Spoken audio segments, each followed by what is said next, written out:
morning! Live po tayong napapanood ngayon sa ating social media accounts sa Facebook at YouTube channel ng UNTV at Good Morning Kuya. At araw po ng Lunes, start your day right. Huwag po tayong makalimot una sa lahat na magtagubilin, manalangin at humingi ng gabay sa Panginoon. Mula po sa Pilipinas, bumabati kami sa inyo na isang good morning. It's time to rise and shine.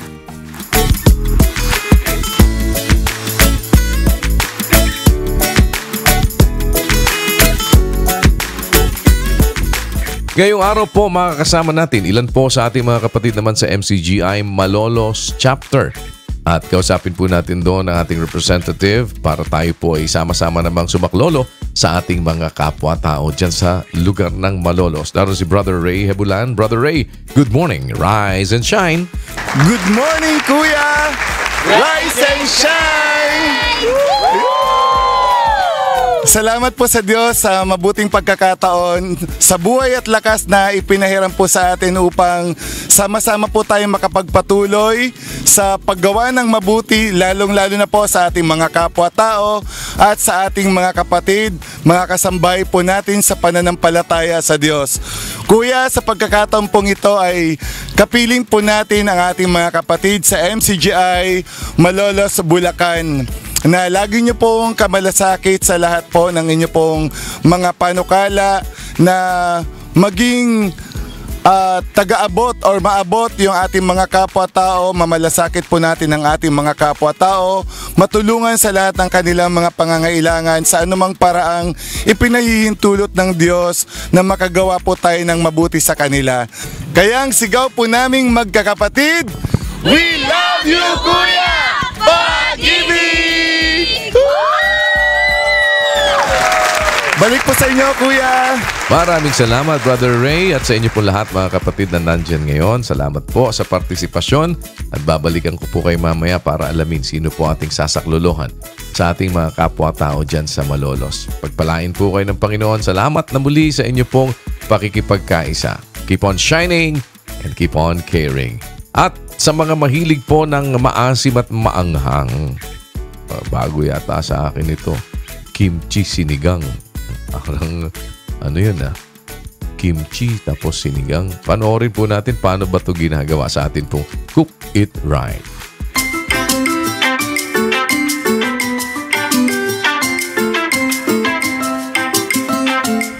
Good morning, Kuya. Rise and shine, mga kasambahay. For today, gagawa tayo ng very unique at mouth-watering na recipe. Wow, maganda yan. Unique tsaka mouth-watering. Oo, combining the popular recipe of the Pinoy and Korean dish. Tama. Ang lulutuin natin ngayon ay kimchi sinigang. Kaya tara na, magluto na ta. Let's cook it right!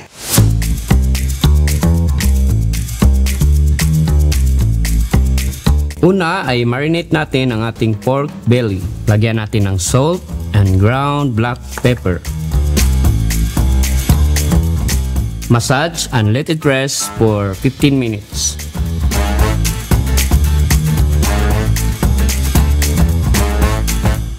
Magpainit tayo ng mantika at ipan-sear natin ang mga pork belly cuts.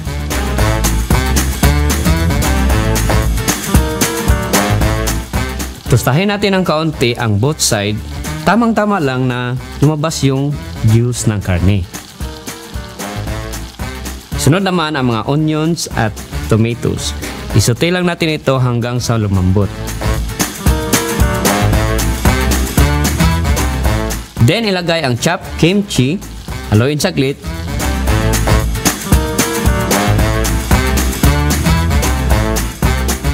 Patis and water. Haluin saglit.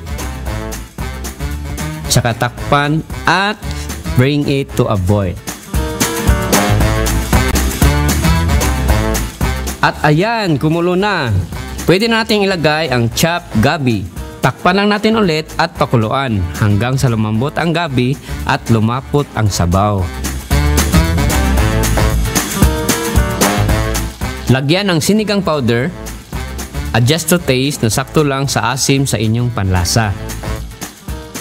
Haluin lang ito hanggang sa malusaw ang powder at pakuluan. Sunod naman ay ilagay ang string beans, radish,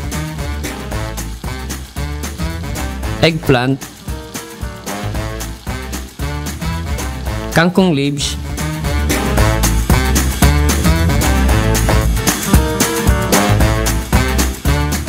enoki mushroom at saka takpan lang ito for 3 minutes.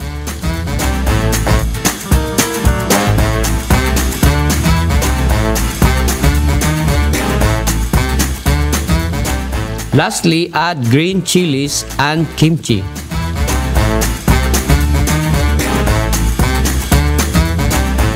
At saka pakuluan for 1 minute over high heat. Then, pwede na nating iserve.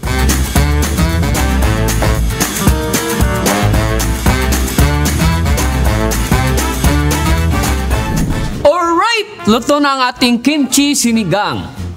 Tayong mga Pinoy ay mahilig talaga sa innovations. Yung sinigang, maasim. Yung kimchi, maasim din. Ano kayang lasa nito if ipinagsama? Siyempre, asim kilig. Tara, kain na tayo.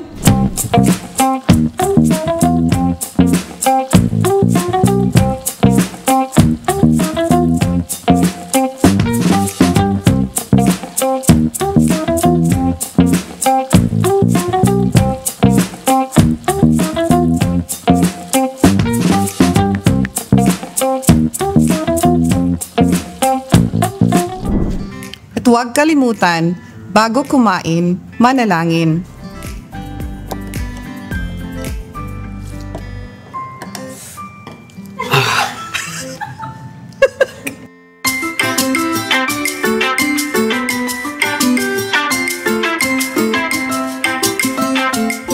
Sa atin pong Wonders of Creation, kung titigan mo sa ilalim ng microscope ang pakpak ng paru-paro, makikita mo na bawat kulay at guhit ay mayroon pong isang masasabing talagang obra maestrang likha ng atin pong Panginoon.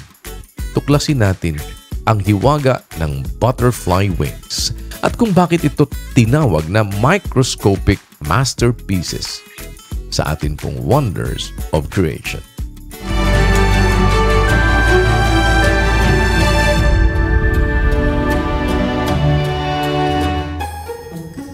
Sino ba ang hindi nagagandahan sa mga paru-paro? Mga munting nilalang na lumilipad sa mga halamanan, mga insektong may pakpak na malaki ang naitutulong sa pagpopollinate ng mga namumulaklak na halaman at mga bulaklak ng mga fruit-bearing trees. Sa episode na ito ay pag-uusapan natin hindi ang butterfly mismo, kundi ang pinakahalatang parte ng katawan nito, ang kanilang mga pakpak. Alam ba ninyong 4 talaga ang pakpak ng mga paru-paro? May dalawang kung tawagin ay forewings na mas malaki kaysa sa 2 pang hindwings. Malakas ang mga thoracic muscles ng mga butterflies na ginagamit nila sa paggalaw ng mga pakpak na hindi lang pataas pababa na movement, kundi sa pattern na 8. Parang naipoporma ng galaw ang figure na 8 while in flight. Ayon sa mga pag-aaral, 4 ang pangunahing gampanin ng mga pakpak ng mga paru-paro. Ito ay ang pagko-camouflage na very essential para sa mga defenseless na mga hayop. Pang-distract din ito na isa pa ring defense mechanism na ginagamit nila habang lumilipad. Na ire-reflect kasi ng mga paru-paro ang sinag ng araw na nakakapag-confuse sa mga kalaban nila. Ito rin ay nagsisilbing warning sa mga predators na poisonous ang kanilang mga pakpak.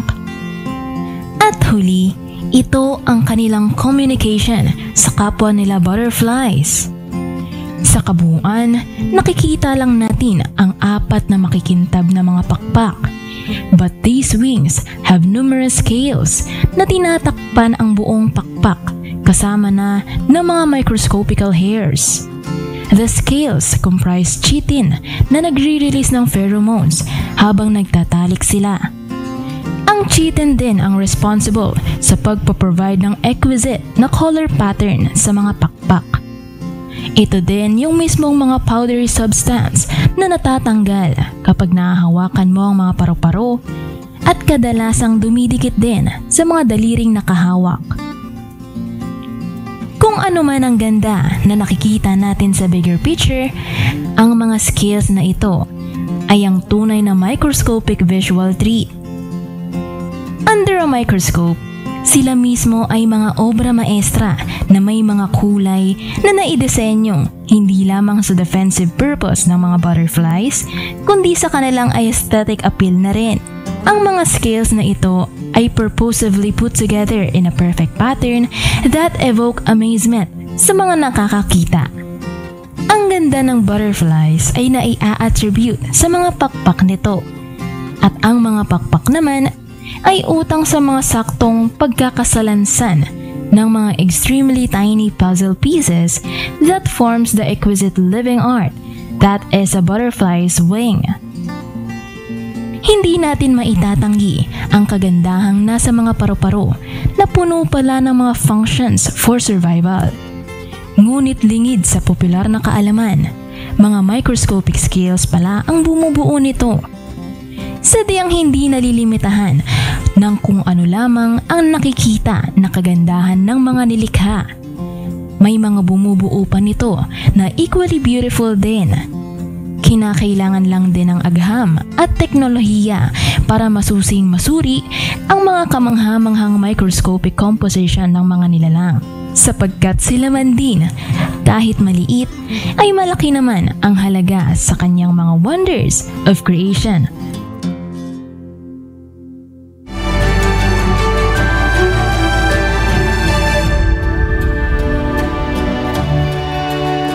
Sa panahon po ngayon, posible nang mapalinaw ang paningin sa loob lamang ng ilang minuto sa pamamagitan ng tinatawag po na LASIK surgery. Pero papaano?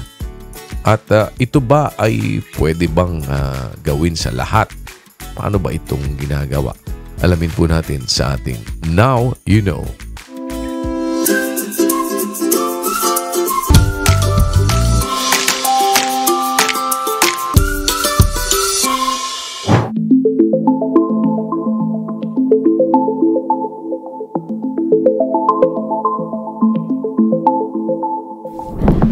Narinig na ninyo ang LASIK surgery o ang laser-assisted in situ keratomileusis surgery. Ito ay isang uri ng laser eye surgery para ayusin ang nearsightedness, farsightedness at astigmatism. Pero alam ba ninyo na hindi lahat ay maaaring sumailalim sa LASIK? Kapag sumasailalim sa LASIK surgery, binabago nito ang hugis ng cornea para malinaw ang pasok ng liwanag sa retina. Isa sa mga hindi qualified na sumailalim sa LASIK surgery ay ang mga under 18 years old. Ito ay dahil sa hindi pa stable ang grado ng mata sa edad na ito at kailangang hintayin maging consistent ang vision. Bukod dito, hindi rin inirekomenda ang LASIK surgery sa mga buntis o nagpapasuso. Ito ay dahil sa may hormonal changes na pwedeng makaapekto sa resulta ng surgery.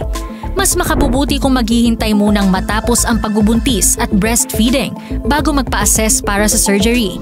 Mayroon ding mga tao na may kondisyon sa mata na hindi pinapayagang sumailalim sa LASIK surgery tulad ng keratoconus o ang pagkakaroon ng manipis at nakausling cornea na pwedeng lumala kapag sumailalim sa LASIK surgery. Severe dry eyes na maaaring lumala dahil nakakatuyo ng mata ang LASIK surgery. Glaucoma na kung sasailalim sa LASIK surgery ay may risk na tumaas ang eye pressure na delikado sa optic nerve. At ang may katarata na ang apektado ay ang lens ng mata at ibang surgery ang kailangan para rito. Ang mga may existing medical condition tulad ng autoimmune disease, uncontrollable diabetes o mahina ang immune system ay kailangan ng medical clearance bago makonsider para sa LASIK surgery dahil mas mataas ang chance ng infection at ang mabagal na healing o paghilom ng mata. May limitasyon ang grado ng mata para sa LASIK, lalo na kung sobrang taas ng nearsightedness o farsightedness. Kaya mahalaga ang comprehensive eye exam para malaman kung pasado ka sa screening at ligtas ang procedure. Hindi sapat ang grado lang ng salamin bilang basehan, may ibang procedures na mas bagay sa ilang kaso. Kung may iba pang katanungan tungkol dito, makatutulong kung magtatanong sa pinakamalapit na ophthalmologist sa inyong lugar.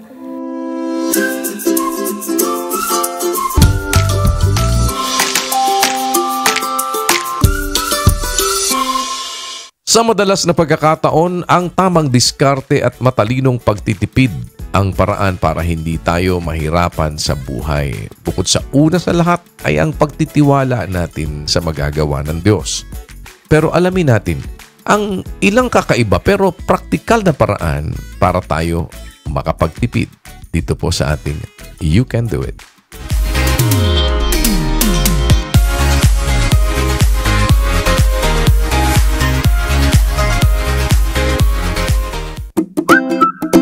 Madaming gastos? Madaming bills? Ito ang karamihang nagiging problema natin dahil sa dami ng kinakailangang bilhin at hindi na natin alam kung paano pa ba ito ipagkakasya o babudgetin. Paano ba makakatipid o makakabawas sa mga gastusin? Ito ang ilang mga tips to create ways to cut expenses. Meal Planning Magic. Mas nakakatipid kung magluluto sa bahay kaysa kumain sa mga restaurant. Gumawa ng meal plan at grocery list para mas maging organized ang iyong gagastusin. DIY where you can. Madali na lang matuto mag-repair ng mga simpleng sirang gamit dahil sa social media. Manood ng mga tutorials kung paano gawin kaysa sa bumili ng bago o ipagawa sa mga repair shops. Get smart with utilities.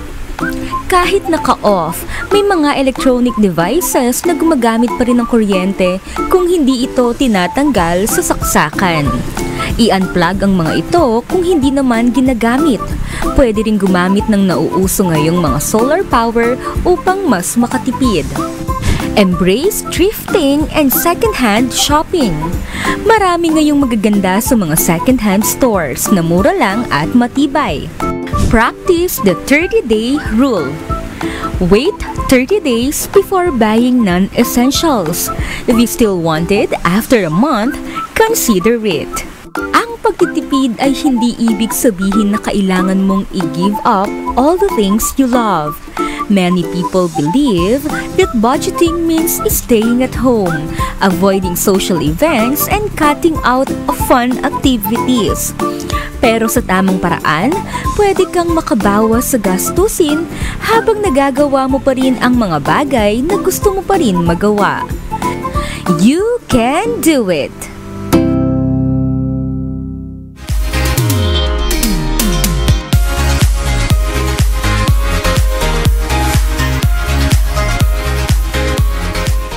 Ating balikan ang ating mga kapatid sa dako po ng Malolos at alamin natin sino sa ating mga kababayan ang ating pong sasaklolohan. Kasama po ang members ng Church of God International o MCGI. At naroon po ang ating representative si Brother Nestor Torres. Brother Nestor, good evening sa inyo o good morning pala. Diyan sa Malolos. Rise and shine. Good morning, Kuya! Rise and shine! Kuya, sa mga oras na ito, kapiling pa rin po natin ang mga kapatid natin sa Members Church of God International dito sa Malolos. At pagkakaloob po natin ng MCGI ang kahilingan ng grupo ng mga tricycle driver kung saan ang kanilang pakiusap ay magkaroon sila ng isang tire vulcanizing at compressor. At mamaya-maya ay makakapiling na rin po natin ang presidente ng samahan ng NCBBM na si Perfecto Gutib. At bago po yan, panoorin muna po natin ang isang maikling video.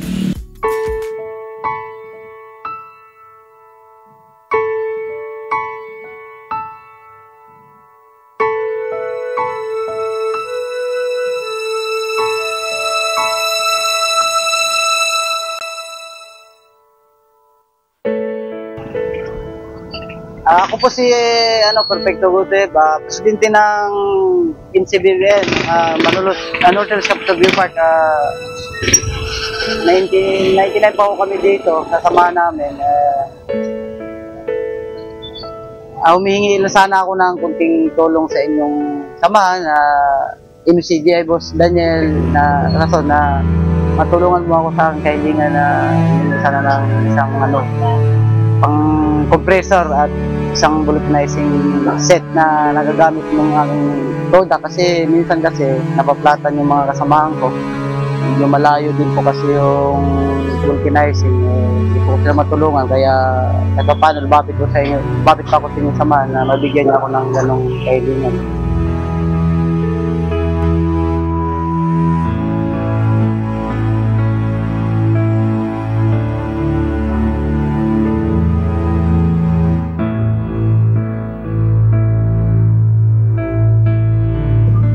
Kahit pa paano, kunti naman yung kinikita nila, kung meron akong sariling gamit na gano'n, dito pa lang sa tambakan namin, dito nila magawa ng paraan yun.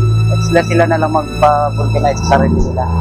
Kasi talagang naawa ko sa kanila, malayo din po kasi yung dagdag kabawasan sa kikita din kasi kung meron akong sariling ganong bagay na compressor o vulcanizing set. Isa pa sana, boss, sana mabigyan ko din ako ng yung mainit kasi yung panahon, wala kaming dito water dispenser lang sana sa tawla ko parang mayroon silang nauwaw sila, meron sila ng sarili, bibili na lang kami ng tubig malapit na lang dito.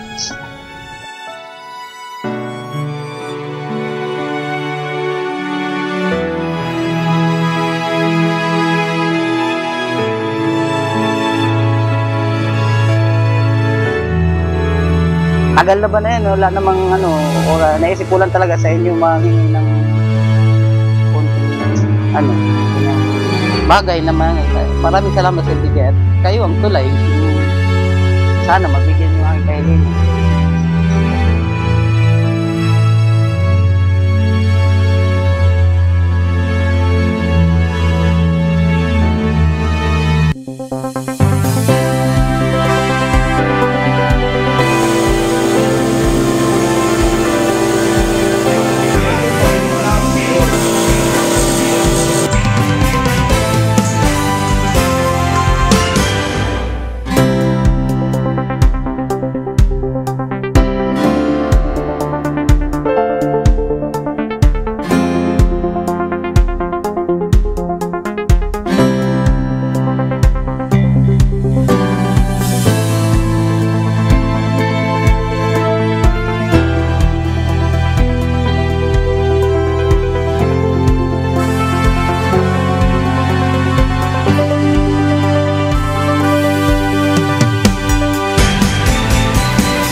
Salamat po sa Diyos sa mabuting pagkakataon na tayo pong mga magkakapatid sa MCGI ay naturuang gumawa ng mabuti at tumulong sa ating mga kapwa. At sa pagkakataon pong ito, kapiling na po natin si Sir Perfecto Gutib, ang presidente ng NCBBM. At Sir Gutib, sa oras na ito, narito na po ang inyong kahilingan sa MCGI! Ayan, tanggapin nyo po itong compressor, itong tire vulcanizing at ano po ang inyong masasabi ngayon sa tatanggap nyo pong tulong mula sa MCGI? Maraming salamat Kuya Daniel sa pinagkaloob mo sa aking kahilingan at sa Diyos at natupad naman yung kanyang pinamimigay mo sa akin at sa grupo ng MCGI sa dating daan. Maraming salamat. Di ko expected na ganito pala karami yung basta salamat sa aking mga kasamahan. Maraming salamat Kuya Daniel at sa Diyos ng Kung di dahil sa inyo, hindi matupad tong inihiling ko na ito. Maraming salamat po sa inyo lahat. Yun, palakpakan natin. Salamat sa Diyos, Sir Gutip. At hindi lang po yan, Sir. Kumbaga, ito po ay magagamit nyo na, tama po, sa inyo pong buhay. Malaking bagay din po ba to? Opo, ay malaking bagay po yan kasi minsan napaplat po minsan yung mga kasamahan ko, malayo pa po yung vulcanizing dito. Kaya inihiling ko sana meron kami sariling parang dito na po sila gagawa. At malaking bagay din po kasi yung pambabayad nila ron, dagdag kita na rin ho nila yan. Kasi nandito na sa kaming, sa aming tambakan na namin yung vulcanizing na inihiling ko. Yan. May sarili na po kayo ngayong magagamit pagka nasiraan po kayo ng tricycle. At hindi lang po yan, sir, may dagdag na bonus na narito po ang inyong pagka sobrang init at na kayo para iwas high blood, narito na rin po yung inyong water jug. Opo, thank you po kay Daniel. Salamat po sa Panginoon. Ayan, salamat sa Diyos. At natupad po yung kahilingan ng samahan ng NCBBM dito sa Barangay Bulihan sa Malolos. Pero kuya, may sabayan po kaming pagbati ng mga kapatid sa Malolos. 1, 2, 3. Kuya, makakaasa po kayo na kami pong mga kapatid sa Malolos ay nakasuporta sa inyong mabuting panukala. We love you, Kuya! Pag-ibig! Salamat po sa Diyos, Kuya! Balik po dyan sa studio! Maraming salamat, Brother Nestor, at sa inyo po lahat, mga kapatid dyan sa Malolos. Salamat po na muli sa inyong partisipasyon. Pagpalain po kayo ng Panginoon, mga kapatid. Keep on shining and keep on caring. Tunghayan naman natin ang pagsisikap ng isang nanay na sumubok mag-buy and sell business para maitaguyod ang kanyang mga anak. Kahit mahirap, huwag susuko, laban lang.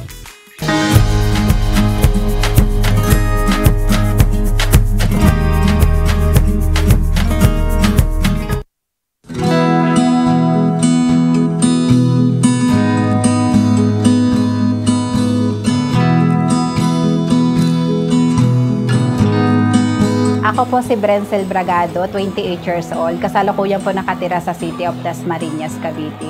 Ako po ay graduate ng high school lamang. Nung pong pag-graduate ko ng high school, na-stop na po ako ng pag-aaral. Hindi na ako nakapag-college dahil yung aking lolo ay namatay na. So wala na pong nagpaaral sa akin. Lumuwas po ako ng Bulacan that time para makipagsapalaran.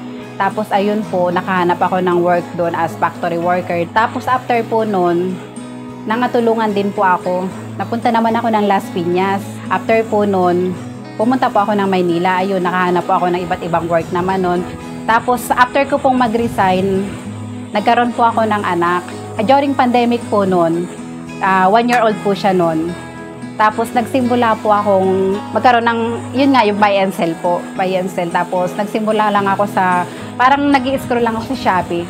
Pero wala sa isip ko na magtinda noon. So parang nakukuha ko lang yung bawat product na sobrang mura. Tapos parang naisip ko, uy, itry ko nga to. Wala akong pera pero that time parang isinugal ko, nangutang ako, worth 500.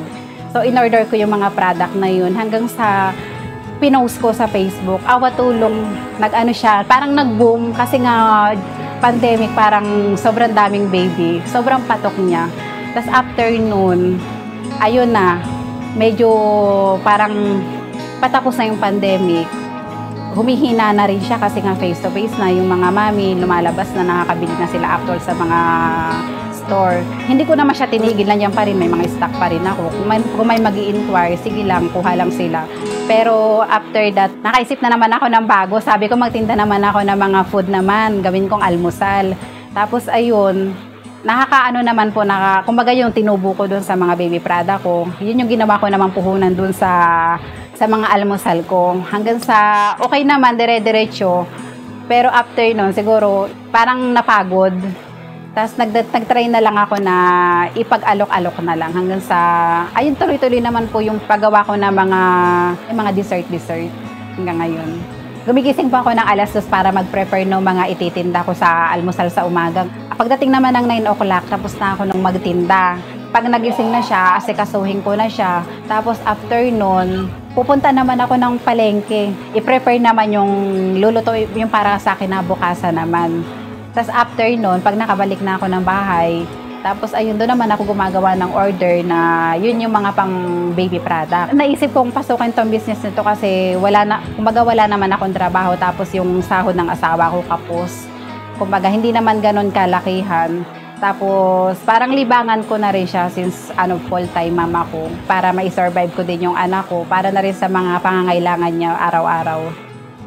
Sa kinikita ko ngayon, para nasasagot ko naman po yung mga pagkain namin araw-araw, yung pangangailangan po ng anak ko.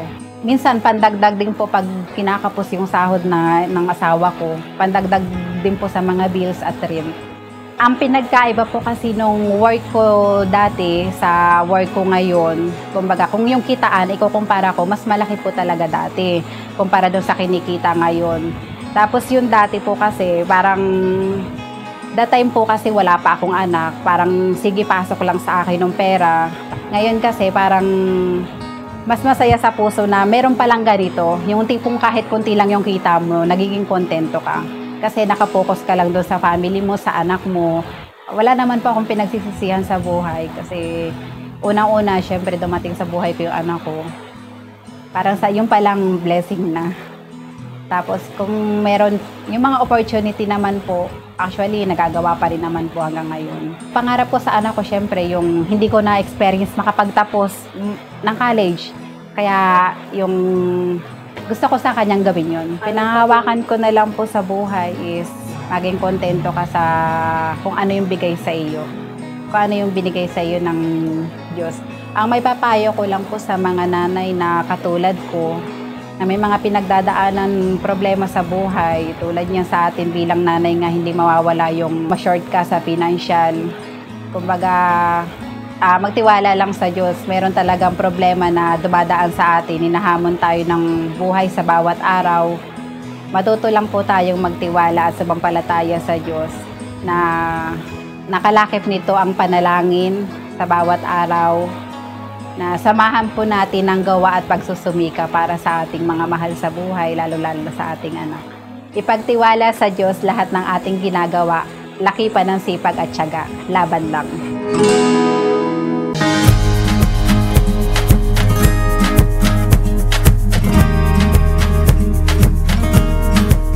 Sa atin pong viewpoint muli, isang issue ang atin pong itinanong sa ating mga kababayan. Kung ano ang pananaw nila tungkol dito. Ano ba ang kanilang ginagawa kapag mayroong gumawa o nakagawa ng masama sa kanila? Pakinggan natin ang kanilang mga naging kasagutan at ano naman ang sinasabi ng banal na kasulatan tungkol dito.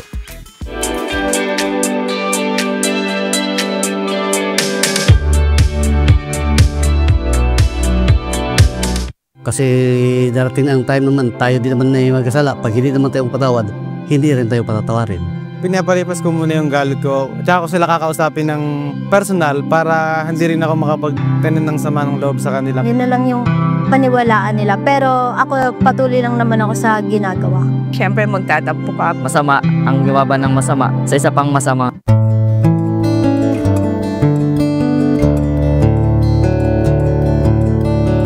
Hindi ko na lang po pinapansin yung mga gumagawa po sa akin ng masama. Alam ko din naman po sa sarili ko na masama ang lumaban ng masama sa isa pang masama. Wala rin naman po matutulong sa akin na mabuti o maganda para sa akin. Po yung katulad ng pangbubuli, panginsulto, pantutukso. Yung mga ganong bagay po. Lumalayo na lang po ako, umiiwas po ako sa mga ganong bagay po, sa mga ganong tao na gumagawa po ng mga masama po. Sa mga nakakaranas po ng pangtutukso o pangbubuli po, ina-advise ko na lang po na lumayo na lang din po sila sa mga taong masama na o sa tingin nila ay masama at makakadulos sa kanila ng masama, at maging mabuting tao po para sa ibang tao na nagagawan po ng masama po. Pagpatawad na lang kung sakali kung may makagawa sa iyo ng masama. Dapat pag-ano tayo ng pusong maawain. Kasi darating ang time naman, tayo din naman na magkasala. Pag hindi naman tayo patawad, hindi rin tayo patatawarin ng Panginoon. Ganyan ang mga yung mga hindi ka mapansin. Maraming mga pagkakasala na nagawa ang tao sa'yo. Kahit ano-ano pa yung mga kasalanan, dapat handa ka rin na magpatawad. Yung mga ginawa ng kamalian, hindi na natin yan papansinin.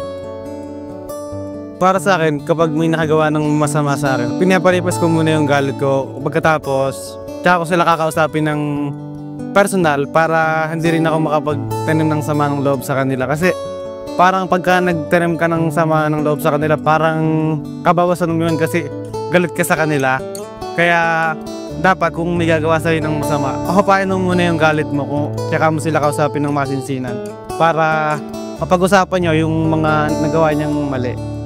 Usually po na ginagawa ko lang, hinahayaan ko lang talaga sila na kung naman yung sabihin nila, yun na lang yung paniwalaan nila. Pero ako, patuloy lang naman ako sa ginagawa ko. Kung nakagawa man sila ng kasalanan sa akin, wala talagang ginagawa sa kanila, talagang hinahayaan ko lang kung ano yung gusto nilang sabihin sa ako. Basta ako, nagpapatuloy lang ako sa ginagawa.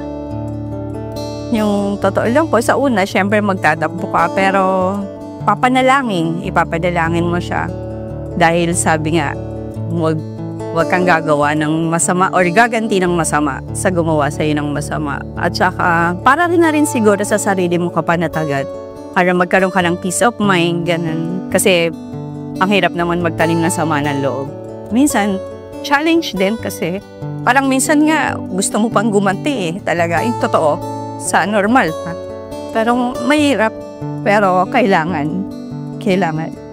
Kapag may nakagawa ng masama sa'yo, ayon sa psychology, ang pagkontrol sa damdamin ay mas makabubuti kaysa pagganti. Ang kapatawaran ay hindi kahinaan, kundi hakbang tungo sa inner peace. Kung Biblia ang tatanungin, ano ang dapat gawin kapag may nagkasala sa iyo? Kung halimbawa ginagawan tayo ng masama, huwag tayong maghigantihan. Kung may gumawa ng masama, dapat mangiti ka eh. Bakit? Kasi nagkaroon ka ng pagkakataong sumunod sa isa sa utos ng Diyos na mataas na kabanalan. Alin yun? Tiisin mo ang kalikuan. Ba't hindi kayo bagkus padaya? Ba't hindi nyo bagkus tiisin ang kalikuan? Biro mo nagkakaroon ka ng pagkakataong mamultiply mo yung kabanalan mo pagka yung gumawa ka na ng mabuti, ginantihan ka pa ng masama. Huwag ka lang iisip na gumanti at huwag ka magre-rebelde. Madodoble yung kabanalan eh. Dapat nga matuwa kapag may gumawa ng masama sa'yo eh. Dahil opportunity mo yun para ikaw ay lalong maging banal.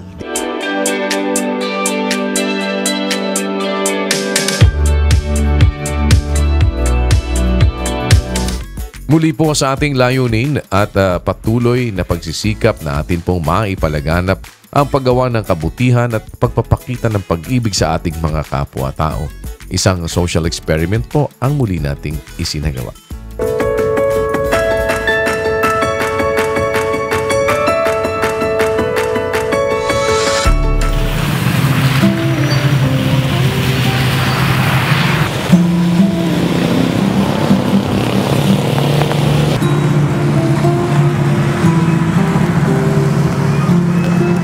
Sir, pwede ko makagininit, sir? May lang, sir. Grabe ka, uwan kayo eh.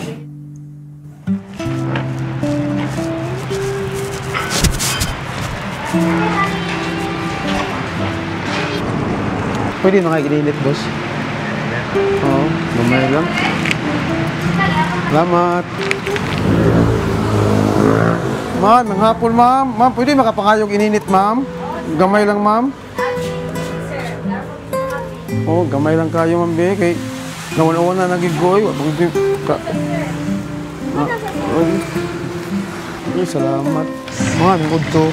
Ma'am, pwede makapangayog ininit, ma'am? Sige. Oo, salamat, ma'am. Ma'am, pasensya na, ma'am. Gayin na ragig ko nagkuhan. Wala, ginihatag sa akong gininit. Yara ka? Mga pika? Oo. Yara ka pa nga, pi. Manon? Oo, basi gamay lang. Ako nakita. Wala pa, mga dalawang delivery ko pa lang. Okay. May ka na, photo. Lupit. Sideline niya, sideline. Oo.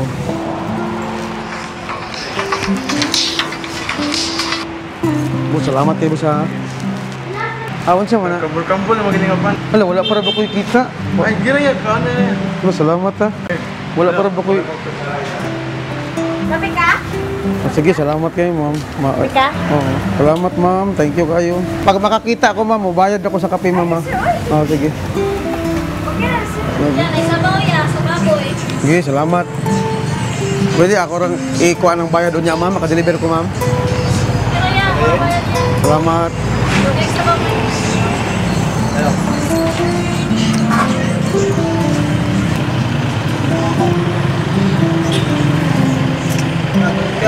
Salamat. Ma'am, wala rin bang pambayad, ma'am. Sige, ma'am. Sige, thank you kayo, ma'am. Salamat kayo.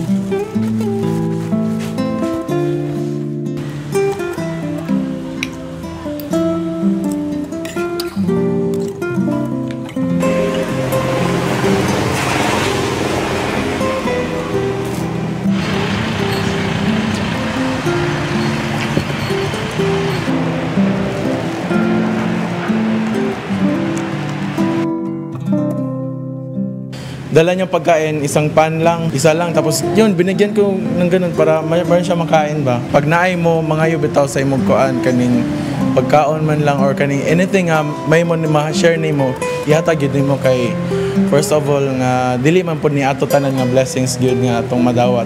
Mo nang it's better to give than to receive gyud. If maghatag ka, always cheerful lang gyud permanente, and then dili ka mangwenta sa imong mga gipanghatag gyud. It's always to share your what you have gyud.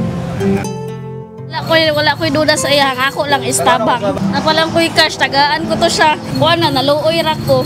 Kay ningon siya, mahinay daw kayo, daw siya booking. Nya maklaro po na ko siyang nang mga murag gigutom, ana. Kung sa gigon ka pa ako, may balik po. Tabang na sa isang katao. Ug ang tao gut mo, pakanon gud. Naawa po ko sa kanya kasi kuan po sir, kanang wala po daw siyang na-deliver niya. Wala pa siyang pagkain. Kaya tinulungan namin. Yes po sir, nakalilat gid ko na sir. Kaya nga na po mi sa unang kuan sir. Sa pagtinda po, naninda po mi ana ba nga kuan. Sa karon gani, whether na lang trabaho sa kong bana. Lisod po dog dili nim tagaan, gigutom man. Mutong nakuha na namo si sir nga, pagdalaw na ko, mura gigutom na gid siya kay ganina daw untag, isa po gid daw ang iyang na kuhanan ka nang na-deliveran niya. Ang sa pa na iyang motor, kuhan po renta ra. Mutong naloy po ko, sige sir, pakanoon na lang na ininit or kuhan. Gitagaan na lang po na mo sir. Importante lagi ang makatulong sa kapwa ng tao. Kahit kunti lang, basta makakatulong. Kahit wala sa akin. Basta sa ibang tao, makatulong ako sa kapwa tao. Sa isang araw, baka tayo naman, manghingi na tayo. Pero patuloy lang laban sa buhay.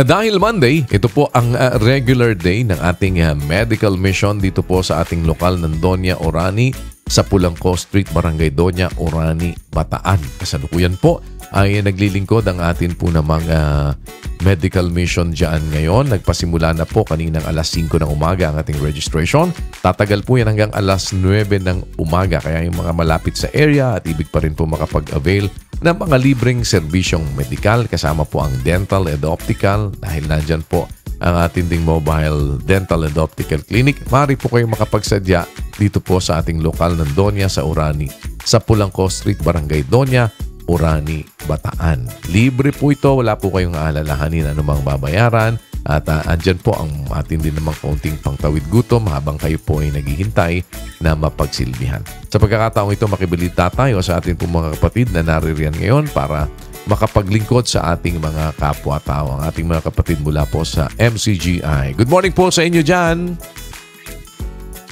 Yes, good morning, Kuya! Rise and shine! Live na live po tayo rito sa ating MCGI Clinic sa Barangay Doña Orani, Bataan. Isang mapagpalang araw nga po ng Lunes, Kuya, lalong-lalo na po sa ating mga kasambahay na talaga pong inabangan po muli yung pagbubukas ng ating weekly medical mission dito po sa kanilang dako. Ayan po, kung makikita nyo po sa bandang likuran po, ayan po yung ilan sa ating mga patients ngayong araw.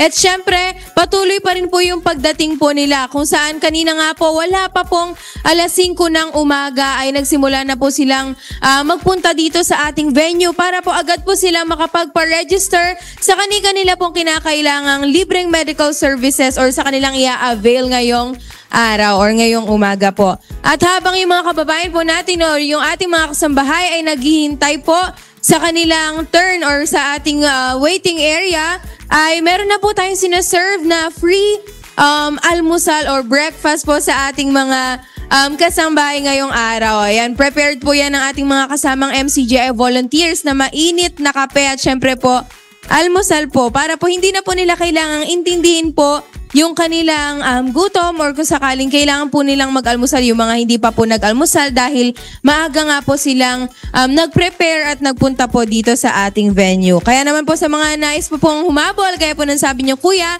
ang registration po natin ay open from 5 a.m. hanggang 9 a.m. So until 9 a.m. tatanggap po tayo ng mga patients dito na magpaparegister sa iba't ibang medical services na i-offer natin ngayong araw. At syempre kasama pa rin po natin yung ating mga masisipag na MCGI volunteers and staff. And of course, yung ating UNTV Mobile Dental and Optical Clinic. Nakatulong natin sa pagbibigay ng iba't ibang libreng medical services tuwing nagsasagawa po tayo ng medical mission. At narito po ang mga serbisyong handog natin or available ngayong araw. Meron po tayong adult medical consultation, pediatric consultation, and sa dental services, syempre hindi po mawawala ang ating tooth extraction and dental cleaning.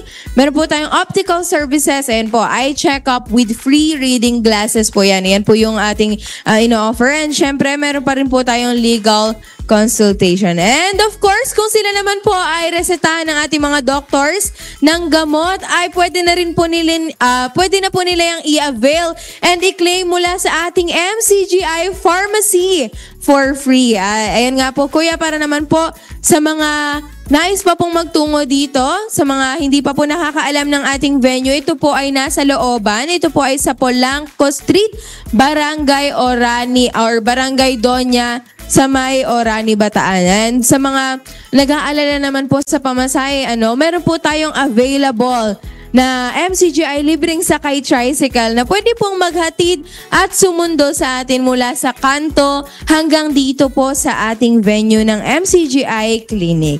Ayan po, lahat po dito, Kuya, gaya po na lagi nating sinasabi, ay welcome. Wala po tayong pinipiling lahi, reliyon, edad, kasarian, o naman pong group affiliation. Basta po nangangailangan at kaya po nating pagsilbihan, ay welcome na welcome po dito sa ating MCGI Clinic. At ito naman po ay lagi nating pinagpapasalamat sa bawat pagkakataon po na tayo ay makabahagi o makagawa po na mabuti sa ating mga kapwa, gaya ng ating natututunang aral mula sa Biblia. At ito po muna ang update mula rito sa MCGI Clinic sa Bataan. Balik po sa inyo, Kuya. Maraming salamat po once again sa inyong lahat, mga kapatid na nandyan ngayon, at tuloy-tuloy lang po tayo na maging maliit na kasangkapang makarating ang kabutihan ng Diyos sa ating mga kapwa-tao.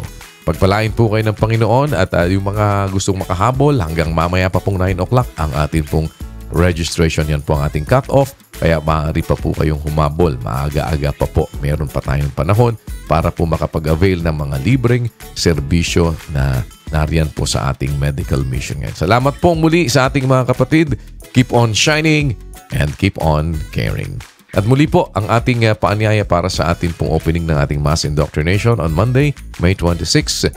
Ngayon pong gabi na yan, alas 7 po ng gabi. Dahil ngayon ay May 26 na. Tonight, 7 p.m. Philippine Standard Time, magpapasimula po muli ang ating panibagong session ng ating mass indoctrination. Pag-aaral po ito ng mga doktrina ng ating Panginoong Jesucristo. Sana po mapaunlakan po ninyo kami. Every Monday po dito sa ating pong programang Good Morning Kuya, ang ating po namang segment ng Rise and Shine ay sumasa inyo alas 6 po ng umaga. Tuloy-tuloy pa rin po ang ating serbisyo publiko Sa atin naman po serbisyong bayanihan na sumasayang papawid Monday to Friday, alas 4 po ng hapon dito po sa UNTV. At ang ating MCGI Charity Center, naglilingkod po naman yan sa inyo, sa atin pong mga kababayan sa number 141 E. Rodriguez Avenue, Marikina City. Ang MCGI Clinic po bukas naman every Friday. Registration time po natin 5 to 9 in the morning. Ganun din po ang MCGI Diagnostic Center. Monday to Friday naman po yan. Nasa MacArthur Highway, Barangay Sampaloc, Apalit, Pampanga. Maaari po kayong makapag-avail ng mga libreng serbisyong medikal at optikal at dental. Kasama po ng ating ginagawa naman dito sa lokal ng Doña sa Orani, sa Polanco Street, Barangay Doña, Orani, Bataan, every Monday naman po. Huwag niyong kalimutan po, bukas ito para sa lahat. Ano man po ang inyong religion, ano man po ang inyong political affiliation, wika, lahi, kulay, ito po ay para sa ating mga kapwa-taong nangangailangan. Upang kami po sa MCGI ay maging maliit na kasangkapan naman na ang kabutihan ng Panginoon ay makarating sa inyo. Sa huli, mananatili pa rin po na sa Diyos ang lahat ng karangalan at kapurihan magpakailanman. On that note, muli po iiwan namin ang isang awiting nagpapahayag ng ating malaking pagtitiwala sa magagawa ng Diyos sa ating mga buhay. Sa kanilang rendition ng awiting Pangako Ko, narito po ang Del Rosario Couple para sa ating On a Good Note. Maraming salamat po sa inyong pagsubaybay at manatili kayo nakaantabay sa mga iba pa pong segments ng ating programang Good Morning Kuya. Thank you so much. Good morning. Keep on shining and keep on caring. To God be the glory.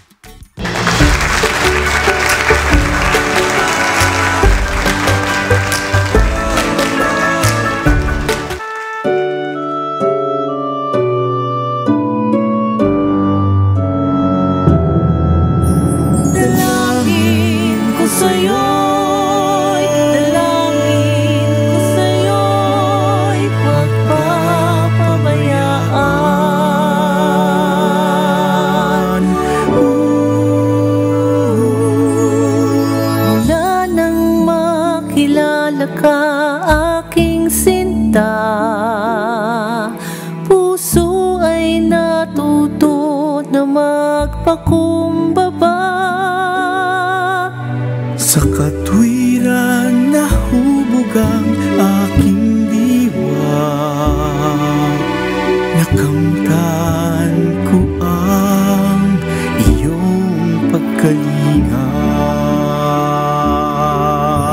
Pangako ko sa'yo ang may tanging ikaw lamang. Sa puso ko'y sasambahin kailan pa man. Sa piling mo ligaya ay hindi mapaparam. Dalangin ko sa'yo'y huwag papabayaan.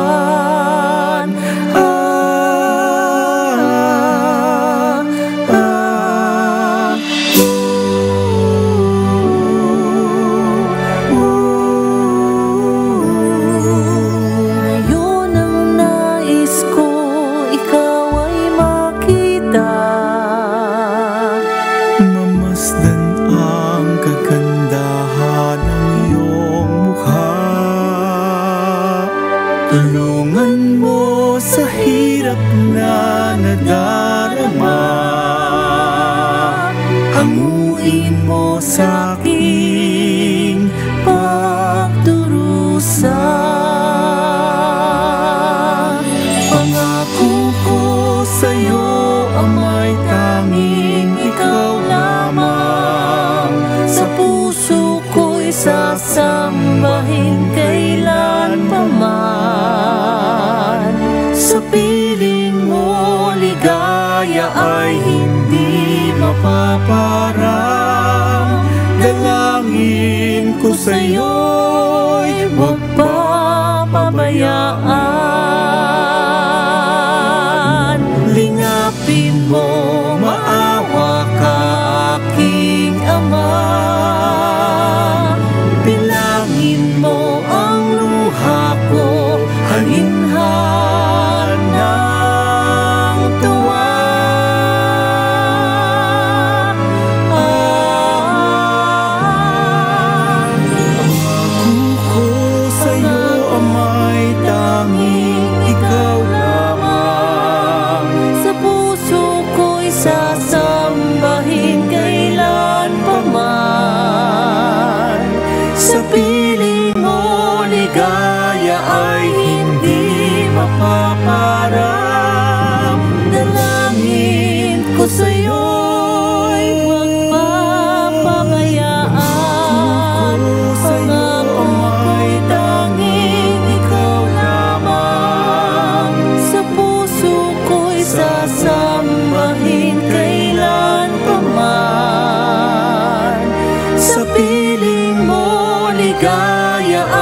pagpapabayaan.